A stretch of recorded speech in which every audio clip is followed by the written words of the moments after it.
AP Congress అధ్యక్షురాలు షర్మిలకు సొంత జిల్లాలో పార్టీ కీలక నాయకుడు గట్టి షాక్ ఇచ్చారు. గత సార్వత్రిక ఎన్నికల్లో కడప అసెంబ్లీ స్థానం నుంచి కాంగ్రెస్ తరఫున పోటీ చేసిన అఫ్జల్ ఖాన్ పార్టీకి రాజీనామా చేశారు.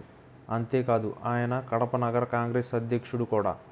2024 అసెంబ్లీ ఎన్నికల్లో అఫ్జల్ ఖాన్ 24,500 ఓట్లను సాధించారు. గతంలో ఆయన వైసీపీ నుంచి కాంగ్రెస్లో చేరారు. అయితే ఏపీ కాంగ్రెస్ అధ్యక్షురాలి తీరుతో ఆయన విసిగిపోయినట్లు తెలుస్తుంది. పార్టీ బాగోగులు పక్కన పెడేసి పూర్తిగా వ్యక్తిగతమైన సొంత ఎజెండాతో షర్మిల వెళ్తుందనే ఆవేదనతో కాంగ్రెస్కు రాజీనామా చేసినట్లు సమాచారం.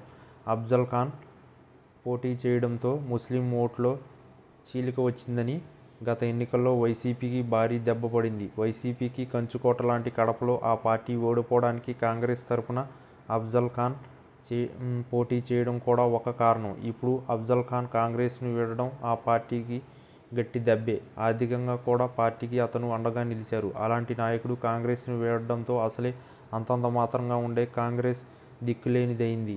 అఫ్జల్ రాజకీయ భవిష్యత్తు ఏంటనేది ఇంకా తెలియడం లేదు.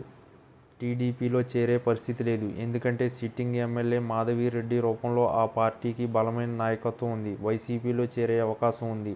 డిప్యూటీ సీఎం అమ్జద్ బాషా కుటుంబంపై కడప ప్రజానీకం ఆగ్రహంగా ఉన్నారు. ముఖ్యంగా అమ్జద్ బాషా సోదరుడి వ్యవహార శైలి ఎవరికీ నచ్చడం లేదు.